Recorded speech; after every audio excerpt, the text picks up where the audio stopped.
Madame, monsieur, bonjour, bienvenue dans cet invité café. Nous recevons ce matin pour Erava Van Bastoler. Bonjour. Bonjour Axel et bonjour à tous les auditeurs de Polynésie Première. Vous êtes championne de Polynésie de cyclisme. Vous avez participé à l'organisation de la première édition de la Belle Vainée, une course cycliste réservée exclusivement aux femmes. Est-ce que ça veut dire que les hommes ne font pas assez de place aux femmes ? C'est bien ça, ici en Polynésie, on voit rarement de peloton féminin et c'est d'ailleurs la première fois dans l'histoire du cyclisme polynésien qu'on retrouve 30 femmes en peloton dans cette discipline en fait. Alors, il y a eu une trentaine de femmes qui ont participé à cet événement. C'est vous qui avez remporté le contre-la-montre sur le front de mer. Pourquoi n'y a-t-il pas plus de courses pour les femmes ? Parce que à l'époque, il y avait vraiment pas beaucoup de femmes qui souhaitaient faire ce sport, et donc du coup moi j'ai préféré aller voir en Calédonie comment ça fonctionnait pour attirer le maximum de femmes ici en Polynésie. J'ai vu comment elles avaient réuni la plupart des femmes. Donc j'ai mis en place des courses, d'abord un chrono de 3 km pour jauger un peu le niveau des féminines. Par la suite, j'ai souhaité organiser un critérium féminin qui consiste à faire plusieurs boucles dans une course féminine et repérer le profil de sprinteuse. Et au final, j'ai proposé en partenariat avec la Fédération tahitienne qu'on mette en place une course avec une étape où on finissait en haut d'un col en fait, alors qui est le Tahara des Dames. Vous disiez qu'il n'y avait pas beaucoup de femmes qui pratiquaient ce sport. Pourquoi ne sont-elles pas attirées par cette discipline ? Je pense qu'il y a ce problème de sécurité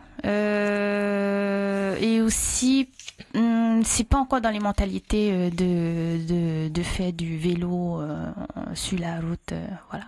Il n'y a pas de place en fait en Polynésie pour s'entraîner ? C'est ça, il n'y a pas du tout de place. Il y a à Fatawa, le vélodrome de Fatawa, mais le seul inconvénient c'est qu'il faut être licencié dans un club et les femmes n'ont pas envie pour le moment de se mettre dans un club parce que tout simplement il y a pas beaucoup de femmes.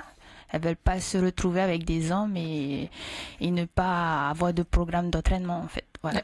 Alors, vous êtes membre du collectif Mon vélo est une vie en Polynésie. On se souvient de votre coup de gueule le mois dernier contre le port autonome qui se plaignait de voir les vélos à Motouta. Où ça en est ce dossier ? Est-ce que vous pouvez toujours aller vous entraîner là-bas ? On peut toujours aller s'entraîner là-bas. J'attends de voir s'ils vont continuer à mettre en place la mesure de sûreté, mais pour ma part, moi je trouve ça scandaleux parce que c'est là-bas où on va s'entraîner avec les femmes, où elles se sentent le plus en sécurité. Il n'y a pas d'autre endroit adapté pour les entraînements. Pour le moment, en tout cas, ils ne peuvent pas limiter la zone. C'est vraiment une zone où il y a moins de camions, de semi-remorques à partir de 16h30. C'est d'ailleurs pour ça que j'ai trouvé ça scandaleux de leur part de nous dire que les vélos gênent un peu la circulation là-bas, alors qu'à 16h30, 17h, il n'y a plus de camions. Et la voie est suffisamment large pour doubler les quelques cyclistes qui empruntent cette zone. Alors, vous parliez de sécurité. Quelles sont les règles élémentaires pour que les voitures et les cyclistes puissent cohabiter tranquillement sur la route ? En fait, les usagers à vélo demandent un minimum de distance de sécurité. La loi impose que les automobilistes laissent 1 mètre en agglomération et 1,50 m hors agglomération. C'est-à-dire, si on part s'entraîner sur la côte Est, là où il y a plus de circulation le week-end, on demande une distance de sécurité de 1,50 m qui nous maintient en vie. Parce qu'il faut savoir que lorsqu'on se fait frôler, on est déstabilisé sur le vélo. Et beaucoup ne sont pas conscients derrière le volant que lorsqu'ils nous frôlent, voilà, il y a un appel d'air. Et s'il y a une voiture qui nous frôle juste derrière la voiture qui vient de nous frôler, elle nous emporte en fait dans la chute. Forcément, puisque il y a un appel d'air en fait qui déstabilise le cycliste. Voilà. Alors, Poirava Van Bastoler, vous êtes championne de Polynésie. Vous allez participer en octobre prochain au Tour de Nouvelle-Calédonie. Le départ sera donné le 10 octobre depuis l'île de Ouvéa, dans l'archipel des îles Loyauté. Vous avez remporté le Tour l'année dernière. Comment vous préparez-vous à cette échéance?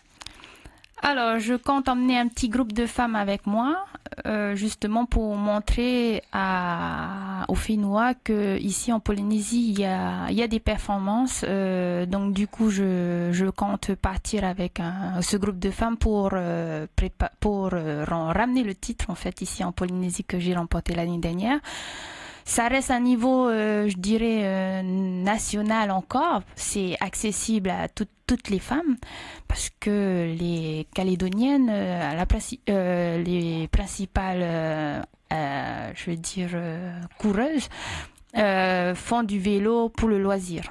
Donc, et des triathlètes, il y a des triathlètes qui participeront à cette course. Les entraînements, j'ai pas pu mettre en place des entraînements parce qu'il y a eu ce souci avec les automobilistes. Moi, pour ma part, je n'ai pas envie de subir un accident, un drame qui me donnera plus envie de faire du vélo. Voilà, c'est pour ça que je pars plus en entraînement avec les féminines. Je pars toute seule, en fait. Alors, en 2016, le Tour de Nouvelle-Calédonie s'est ouvert aux femmes sur 3 étapes.